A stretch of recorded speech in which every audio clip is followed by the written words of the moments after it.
So let's say आज आपका बेटा या बेटी आपके पास आते हैं और वो कहते हैं कि मम्मा पापा मुझे बड़े होकर डॉक्टर बनना है। तो पहले तो आप बहुत खुश होंगे और फिर उसके बाद आपको थोड़ी चिंता होगी कि अच्छा अब इसके लिए हमें कुछ ना कुछ तो प्लानिंग करनी पड़ेगी। तो क्या आपने इस बारे में सोचा है कि अगर आपके बेटे को या बेटी को अगर डॉक्टर बनना है, इंजीनियर बनना है, बाहर पढ़ने के लिए जाना है तो उसके लिए आपको क्या फाइनेंशियल प्लानिंग करनी चाहिए? आइए जानते हैं। So we are here today and let's say कि आपके बच्चे का कुछ भी ड्रीम है कि उसको डॉक्टर बनना है या उसको इंजीनियर बनना है, एमबीए करना है, डेटा साइंटिस्ट बनना है। तो हम एक यहाँ पे अपने एक अज्यूम कर लेते हैं कि एग्जांपल कि आपका बच्चा लेट्स से ग्रेड 5 में है। आप अपनी कैलकुलेशंस अपनी डेटा और के हिसाब से आप इसको चेंज कर लीजिएगा in order to arrive at final workings. तो अगर आपका बच्चा आज ग्रेड 5 में है और लेट्स से अज्यूम कि हम मेडिसिन के लिए प्लानिंग कर रहे हैं, डॉक्टर के लिए लेट्स से आज की डेट में हमें 50 लाख्स का खर्चा जो है वो हो सकता है। तो ये जो हमने एक्सपेंस अभी अज्यूम किया है, ये एक्सपेंस आज का है कि आज मुझे 50 लाख रुपए चाहिए। अब हमें ये देखना है कि 7 इयर्स डाउन द लाइन हमें ये 50 लाख तो रहेंगे नहीं, कुछ अमाउंट बढ़ जाएगा, राइट? तो ये 50 लाख क्या हो जाएगा, वो क्या नंबर होगा जो मुझे आज से ही सेव करना स्टार्ट करना चाहिए। तो इसको बोलेंगे हम फ्यूचर वैल्यू और ये एक्सेल में हम आराम से कैलकुलेट कर सकते हैं। तो मैं यहाँ पे मान के चल रही हूँ कि हमारा जो इन्फ्लेशन है और ये आप चेक कर सकते हैं, एवरेज इन्फ्लेशन 5.64 हमने अज्यूम किया है। ये 2012 से 2026 का डेटा है। एवरेज इन्फ्लेशन हम यहाँ पे ले रहे हैं क्योंकि year on year inflation rates काफ़ी चेंज होते हैं, तो हमने अपनी कैलकुलेशन के लिए एक एवरेज इन्फ्लेशन रेट ले लिया है। आप चाहें तो अपने नेक्स्ट लास्ट 5 ईयर्स का ले सकते हैं, लास्ट 7 ईयर्स का ले सकते हैं, या फिर जो गवर्नमेंट प्रिडिक्शन देती है, जैसे यहाँ पे गवर्नमेंट ने प्रिडिक्शन दिया है 5.4%, वो भी हम ले सकते हैं। Using this inflation rate let us calculate the future value of 50 lakhs. ये हमने रेट ले लिया इन्फ्लेशन का जो हमने अज्यूम किया था। 7 ईयर्स के लिए हम प्लानिंग कर रहे हैं।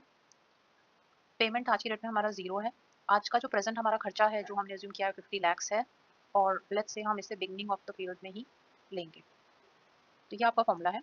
तो इससे आपके निकल के आ रहे हैं 73 लैक्स। इसको राउंड ऑफ करके हम डिस्कशन पर्पसेस के लिए मान लेते हैं 75 lakhs. 75 is how to save 75 lakhs now so that 7 years down the line हमारे पास ये सम इकट्ठा हो जाए। कुछ ऑप्शंस हैं जो हम यूज़ कर सकते हैं, जैसे कि फॉर एग्जांपल हम उसका एफडी बना के रख सकते हैं जहाँ पे हमें रफली 6.5 टू 7% का इंटरेस्ट रेट मिल जाएगा, या हम पीपीएफ का ऑप्शन चूज़ कर सकते हैं, या फिर हम स्टॉक्स में लगा सकते हैं जहाँ पे एवरेज रिटर्न जनरली 15% आ जाती है। तो अब हम यहाँ पे कैलकुलेट करेंगे कि हमें क्या एक सम अपना सेविंग करनी पड़ेगी। Okay, so let's calculate under option one कि अगर हम आज एफडी कराते हैं 6.5% के इंटरेस्ट रेट पर, तो हमें कितने की एफडी करानी चाहिए कि हमें फ्यूचर में 50 लाख रुपए मिल जाएं अगर हम इस इन्वेस्टमेंट को कंटिन्यू करते हैं अगले 7 साल के लिए।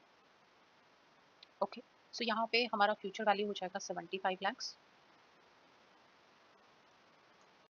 ओके, तो ये हमारा सम आ रहा है 48 लैक्स जो हमें आज इन्वेस्ट करना पड़ेगा। ये नेगेटिव में इसलिए आ रहा है क्योंकि हमारे घर से इतने पैसे जाएंगे, तो हमें 75 लैक्स मिलेंगे 7 साल बाद अगर हम एफडी में डाल देते हैं। तो let's calculate the second option कि अगर हमें पीपीएफ में इन्वेस्ट करना हो जहाँ पे हमें थोड़ा सा बेटर रेट मिल जाएगा। अगेन हम एनुअल इन्वेस्टमेंट ही कर रहे हैं यहाँ पे, और हमें इन्वेस्टमेंट हमें फ्यूचर में चाहिए 75 लाख। तो लेट्स से कि हमें अगर हम पीपीएफ का रूट अप्लाई करते हैं तो हमें कितने चाहिए, स्लाइटली बेटर हमारा यहाँ पे रेट निकल के आ गया है 46 लैक्स। अब हम कैलकुलेट करते हैं कि अगर हम आज की डेट में स्टॉक्स में इन्वेस्ट करते हैं तो हम हमें कितना इन्वेस्ट कर देना चाहिए आज की डेट में अगर हमें 15% का रेट ऑफ रिटर्न मिल जाएगा स्टॉक्स से। अगेन 7 ईयर्स के लिए अगेन हमें 75 लैक्स हमारा टारगेट अमाउंट है कि हमें चाहिए 28 लैक्स। तो आप यहाँ पे देख पा रहे हैं जैसे जैसे हमारा रेट बेटर हो रहा है हमारा इन्वेस्टमेंट का जो सम है वो कम होता जा रहा है।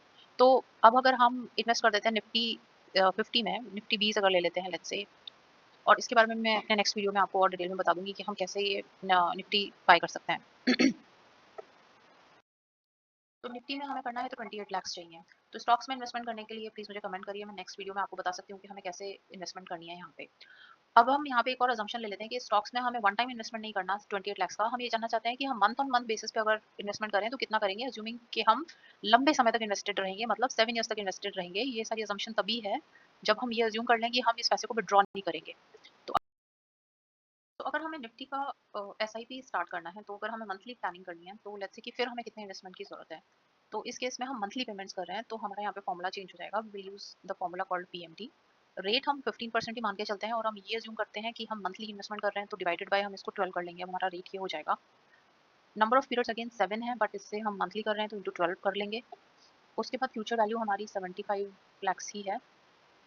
तो यहाँ पे हम ये assumption करके चल रहे हैं कि ये इन्वेस्टमेंट हम विड्रॉ नहीं कर रहे हैं, हम मंथली एक एसआईपी स्टार्ट कर रहे हैं जिसका कि एंड गोल ये है कि हमें 15% का रिटर्न मिल जाएगा।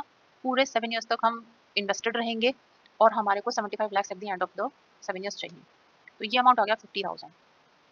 तो इस तरीके से आप देख सकते हैं कि प्लानिंग के साथ आप अपने फाइनेंशियल गोल्स को किस तरीके से अचीव कर सकते हैं?